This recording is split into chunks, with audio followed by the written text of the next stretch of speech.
Hello friends.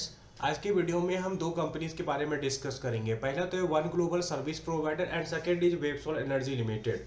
तो सबसे पहले हम देखते हैं वन ग्लोबल सर्विस प्रोवाइडर के बारे में। देखिए, ये कंपनी को अगर आप रिजल्ट देखोगे, डिफरेंट डिफरेंट मैट्रिक्स देखोगे, जैसे स्टॉक पी हो गया, आर ओ सी हो गया, आर ओ ई हो गया, इवन आपको पे रेशियो देखोगे तो सब आपको लगेगा कि ये बहुत ही अच्छा अपॉर्चुनिटी है। इवन मुझे भी पहली बार जब मैंने इसे देखा था तो मुझे भी काफ़ी अच्छा अपॉर्चुनिटी लगता है। इवन आप देखोगे तो प्रोमोटर अपना स्टेक बढ़ा बढ़ा रहा है रिसेंटली, ठीक है। तो सब चीज़ आपको पॉजिटिव लगेगा, पर क्या आपको इन्वेस्ट करना चाहिए? देखिए, मैं अपने पॉइंट ऑफ व्यू से आपको बताता हूँ। मैं वहीं पे इन्वेस्ट करता हूँ जहाँ पे मैं प्रिडिक्ट कर सकूँ, थोड़ा बहुत ही सही फाइनेंशियल मॉडलिंग करके फॉरवर्ड पी निकाल सकूं, फॉरवर्ड पैट निकाल सकूं। तो उससे मुझे पता चलेगा कि शेयर प्राइस कितना जा सकता है। देखिए, नॉर्मली क्या होगा, अगर कोई भी कंपनी अपने रेवेन्यू को 2 से 3 गुना अगले 3 साल में करती है तो नॉर्मली क्या होगा, उसका पैट भी 2 से 3 गुना होगा एटलीस्ट। उससे ज़्यादा भी हो सकता है अगर ऑपरेटिंग लिवरेज मिले तो इस केस में क्या होगा, शेयर प्राइस भी तो कांस्टेंट नहीं रहेगा, शेयर प्राइस भी जंप करेगा। लेकिन हमें यहाँ पे एक प्रेडिक्ट पावर मिला कि जिसपे हम डिसीजन ले सके। हमें पता चला कि ये कंपनी अगले 3 साल में अपने प्रॉफिट को 3 गुना करेगी, हो सकता है। और अगर ऐसा करेगी तो हमारा भी शेयर प्राइस में रिटर्न बन सकता है, ठीक है। अगर हमारे पास ये प्रेडिक्टिव पावर नहीं होगा तो हमें नहीं पता चलेगा कि ये शेयर कितना गुना हो सकता है, कब तक हो सकता है, ठीक है। और कब हमें एंट्री करना है, कब हमें एग्जिट करना है, ये मेरा पॉइंट ऑफ व्यू है। फॉर एग्जाम्पल मैं आपको एक एग्जाम्पल देता हूँ। जस्ट अभी मैंने डेल्टा वाटर पे एक वीडियो बनाया। डेल्टा वाटर का मैनेजमेंट का बोलना है कि हम अपने रेवेन्यू को 30% से ग्रो करेंगे ईयर ऑन ईयर। तो ऐसा ये करते हैं तो एटलीस्ट वो 2x कर देंगे अपने टॉप लाइन को नेक्स्ट 3 इयर्स में। तो टॉप लाइन अगर 2x होता है तो बॉटम लाइन भी, दैट इज पैट भी, तो 2x तो एटलीस्ट होगा ही होगा। ऑपरेटिंग लिवरेज मिलेगा तो हो सकता है 2.5 गुना हो जाए। अगर ऐसा होता है तो अपना शेयर प्राइस भी रिटर्न देगा, 2 गुना तो एटलीस्ट देगा, राइट। आप समझ रहे होगे मैं क्या बोलना चाह रहा हूँ। चलिए अब वन ग्लोबल सर्विस प्रोवाइडर को थोड़ा डिटेल में समझते हैं। देखिए, इनका मार्केट कैप 1000 करोड़ से नीचे का 904 करोड़ का कंपनी है, बहुत छोटा कंपनी है। पहले देख लेते कंपनी करती क्या है। पहले कंपनी एक सिंथेटिक फाइबर मैन्युफैक्चरर थी, लेकिन आज के टाइम पे company global health care and IT services में काम करती है। तो एक तरह से क्या हो, ये आईटी सर्विसेज का कंपनी है, ठीक है। और कुछ और मैट्रिक देखते हैं। जैसे अभी आज के टाइम में देखोगे डेब्ट टू इक्विटी लगभग नहीं है, जीरो है इनका।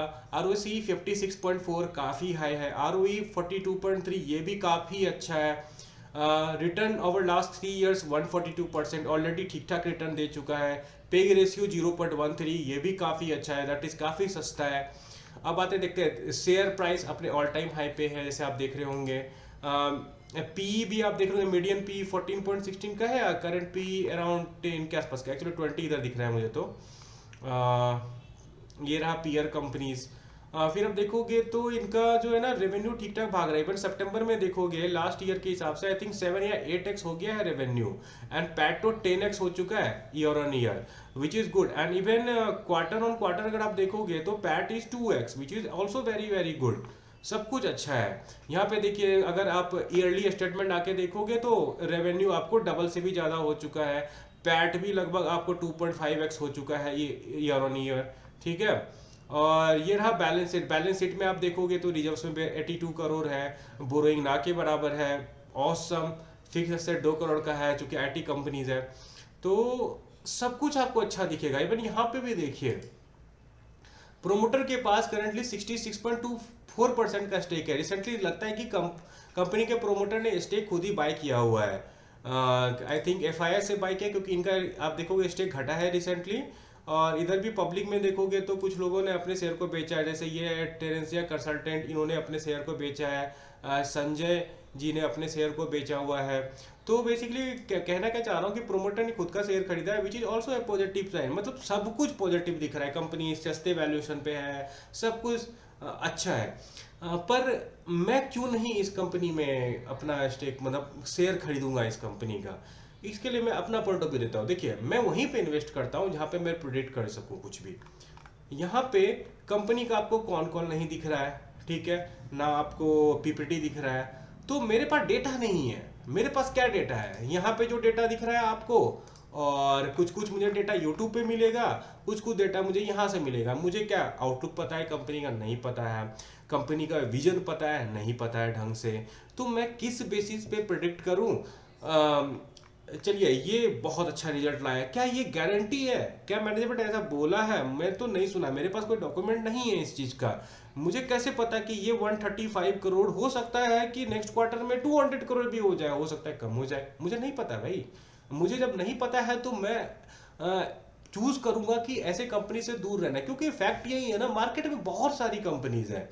क्यों ऐसी कंपनी में जाना जो कि एक्टिवली कॉल कॉल नहीं करते हैं, इंटरेक्ट नहीं करते? इंटरेक्ट करेंगे ना मैनेजमेंट तो आपके कुछ सवाल का आंसर दे सकते हैं, आपको पता चलेगा कंपनी किस डायरेक्शन में जा रही है। यहाँ तो मुझे पता ही नहीं चला, बस नंबर देख रहा हूँ, नंबर बहुत अच्छा है, सब कुछ अच्छा है, लेकिन मैनेजमेंट कुछ कम्युनिकेट नहीं कर रही है कि 30% से ग्रो करेगी, 40% से ग्रो करेगी।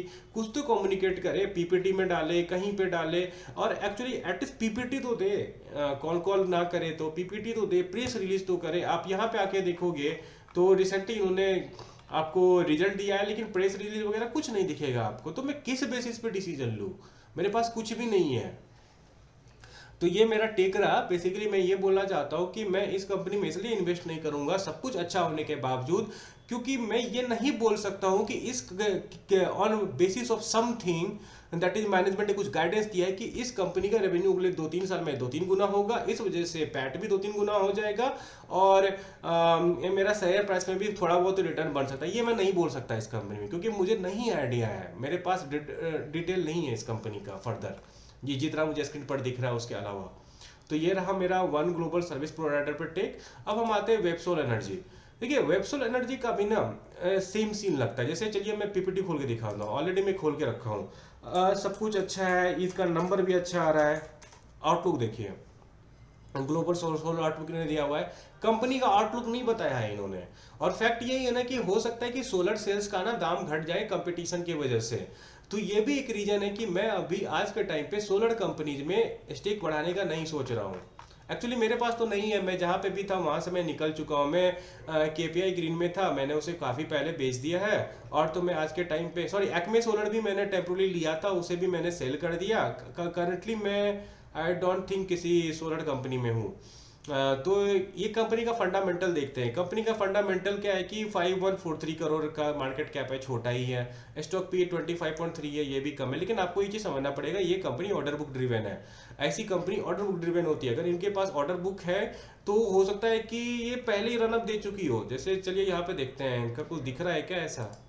देखिए 5 ईयर का चार्ट देखिए, यहाँ पे 6 रुपए पे एक समय पर ट्रेड कर रही थी, आज 120 रुपए, 20 गुना का रिटर्न ये कंपनी आई थिंक 4-5 साल में दे चुकी है, विच इज ऑसम एक्चुअली। ठीक है, तो ऑलरेडी ये कंपनी रनअप दे चुकी। क्या होता है ना कि देखिए, मार्केट वेट नहीं करता है। जब ये कंपनी को ना भड़ भड़ के ऑर्डर मिल रहा होगा, तब ऐसा भी हो सकता है कि उस वक्त इस कंपनी का पी निगेटिव भी हो, हाई भी हो। चलिए देखते हैं। हाँ देखिए, मोस्ट ऑफ द टाइम देखेंगे पी तो यहाँ पे निगेटिव ही था। यहाँ पे बहुत हाई पी था, 600-700 का पी चला गया था। क्यों क्यों उस समय क्यों इतने हाई पी पे ट्रेड कर रहा होगा? क्योंकि उस समय इसे भर भर के ऑर्डर मिल रहा होगा, इस वजह से ये बहुत हाई पी पे चल रहा होगा। आज के टाइम पे क्या हुआ, अब वो जो शेयर प्राइस को ऊपर उस उठा दिया गया, अब उसका धीरे धीरे क्या हो रहा है कि पी का इंपैक्ट आ रहा है। ऑर्डर बुक जैसे ऑर्डर बुक क्या हो रहा है, रेवेन्यू में तब्दील हो रहा है, रेवेन्यू में तब्दील हो रहा है तो इनका ईपीएस बढ़ रहा है, तो धीरे धीरे ईपीएस कम हो रहा है। और आपको नहीं पता अगला रैली कब आएगा सोलर सेल्स वाली कंपनी में। आज के टाइम पे तो किसी भी कंपनी में रैली नहीं दिख रहा है मुझे। तो बेसिकली मैं क्या कहना चाह रहा हूँ, ऐसी कंपनी में ना वेट नहीं होता है। जैसे जैसे इनका ऑर्डर बुक फिलअप होता रहेगा, वैसे वैसे मार्केट इनको रिवार्ड करता रहेगा। मार्केट इनका रेवेन्यू पैट से इनको रिवार्ड नहीं करता है मोस्टली। मार्केट इनके ऑर्डर बुक से, अगर इनका ऑर्डर बुक बिल्डअप होता रहेगा, मार्केट इनको रिवार्ड करता रहेगा इस टाइप की कंपनीज में। तो बेसिकली मैं यही कहना चाह रहा हूँ, इस कंपनी का भी फंडामेंटल सब अच्छा है, सोलर सेल में है, इमर्जिंग टेक्नोलॉजी है, इमर्जिंग चीज़ है। आज के टाइम पे अगर आप देखोगे तो कहाँ कुछ दिन पहले तक ये 0 करोड़ का रेवेन्यू कर रही थी, आज के टाइम पे देखो 100 करोड़ में, मतलब 100 गुना का जंप आ गया है सीधे एक साल 1.5 साल के अंदर। तो ये काफ़ी बड़ा अचीवमेंट है। लेकिन कैसे हुआ होगा, ये ऑर्डर बुक बिल्डअप से हुआ होगा, ऐसे डायरेक्टली नहीं हुआ होगा। पहले ऑर्डर आया होगा इनके पास, तब धीरे धीरे इनका डिफरेंट डिफरेंट आप देखोगे तो रेवेन्यू पैट ये सब कुछ हुआ होगा। तो देखिए रिसेंटली क्या हुआ, क्वार्टर ईयर ऑन ईयर आप देखोगे तो आई थिंक अराउंड 10-12% का रेवेन्यू में जंप है, लेकिन क्वार्टर ऑन क्वार्टर डिक्लाइन है। और बॉटम लाइन पे देखते हैं तो बॉटम लाइन पे भी सेम ही सीन है, 10% का जंप है पैट में year on year and like, और आपको पैट में डिक्लाइन है क्वार्टर ऑन क्वार्टर। तो मिक्स्ड रिजल्ट, उतना अच्छा रिजल्ट तो नहीं था इस क्वार्टर का। और ये आपको ईयरली रिजल्ट है, ये इनका रहा आपको ये इनका बैलेंस शीट है। तो बैलेंस शीट में आपको दिखेगा रिजर्व्स में 349 करोड़ है एंड बोरोइंग 159 करोड़ का है। तो ये सोलर सेल में कंपनी काम करती है, तो बोरोइंग तो मोस्टली इस सेक्टर में तो मुझे लगता है मेजॉरिटी कंपनी में बोरोइंग है। इवन फिक्स्ड एसेट आप इनका देखोगे तो बढ़ा है, ये भी ठीक है। और ये रहा शेयर होल्डिंग पैटर्न। तो अब देखोगे मैं प्रोमोटर के पास ओनली 28% का आपका शेयर है और पब्लिक में 66% का शेयर है, और उसमें भी अमित मिश्रा जी के पास है थोड़ा थोड़ा, मतलब स्ट्रॉन्ग हैंड में कमी है शेयर। मतलब मेजोरिटी शेयर आज के टाइम पे वेबसोल एनर्जी में प्रोमोटर के पास है और पब्लिक के पास है, दोनों के पास है। एफआईज का हल्का सा स्टेक है, देखते हैं किसी का नाम आता है क्या इधर, वैनगार्ड का स्टेक है यहाँ पे, वो तो अच्छी बात है। तो ये रहा बेसिकली मेरा वेबसोल पे वीडियो। तो मैं यहाँ पे समराइज करना अगर चाहूँ तो क्या है कि देखिए इस कंपनी को ऑलरेडी मुझे लगता है कि पहले ही मार्केट रिवार्ड कर चुका है बेस्ड ऑन ऑर्डर बुक। आज के टाइम पे आपको भले ही इसका पीई सस्ता लग रहा होगा, लेकिन ऐसी कंपनी पीई ड्रिवन नहीं होती है, ऐसी कंपनी ऑर्डर बुक ड्रिवन होती है। अगर इनका ऑर्डर बुक मिलता रहेगा भर भर के, तो इसका शेयर प्राइस भी भर भर के पैसा बनाएगा। डिपेंड नहीं करता है कौन से पीई पे, अगर 600 पीई पे रहेगा वहां पे भी ऑर्डर बुक मिलेगा, वहां पे भी रिवार्ड करेगा ये, ऐसा समझिए आप। बस मैं एक एग्जांपल दे रहा हूँ, ये मत समझिएगा 600 के पी पे ये मिल जाएगा तो भी मैं उठा लूंगा। एज रिटेल इन्वेस्टर हमें ऐसे कंपनी से थोड़ा दूर रहना है जिसका पी 600-700 है, ठीक है। जैसे पीपीटी में मैंने आपको दिखाया आउटलुक को शेयर नहीं किया है, तो मैं कैसे पता करूँ कि आज के टाइम पे जैसे इसका रेवेन्यू आपको 700 करोड़ है, तो कैसे मैं पता करूंगा कि इसका रेवेन्यू 2 साल के बाद 1500 करोड़ का होगा। चलिए देखते हैं ऑर्डर बुक का अपडेट इन्होंने दिया है क्या। ऑर्डर नहीं, ऑर्डर बुक का भी कुछ इन्होंने भी शेयर नहीं किया है, मैंने पहले ही देखा था, लेकिन एक बार कंफर्म करने के लिए चेक कर लिया, तो ऑर्डर बुक का भी अपडेट नहीं दिया है। तो सिमिलरली यहाँ पे भी मेरे पास कुछ डेटा नहीं है कंक्रीट कि मैं डिसीजन ले सकूं कि मुझे वेबसोल में इन्वेस्ट करना है कि नहीं करना है। नंबर्स गुड, फंडामेंटल भी गुड, काफ़ी चीपली दिख रही है कंपनी, लेकिन एक्चुअली में चीप है कि नहीं हमें नहीं पता है, क्योंकि ऑर्डर बुक हमें आज के टाइम पे नहीं पता है, राइट। तो ये रहा मेरा वेबसोल पे वीडियो। अगर मैं समराइज करूँ अपने अप्रोच को, तो मैं बेसिकली ट्राई करता हूँ मैं उन शेयर्स को ढूंढूं जो कि आज के टाइम पे सस्ते वैल्यूएशन पे अवेलेबल है और उसमें ज़्यादा रनअप भी नहीं आया है और ऑर्डर बुक ड्रिवन ना हो। ऑर्डर बुक ड्रिवन पे भी मैं काम करता हूँ, ऐसा नहीं कि नहीं करता हूँ, लेकिन मैं थोड़ा कम करता हूँ।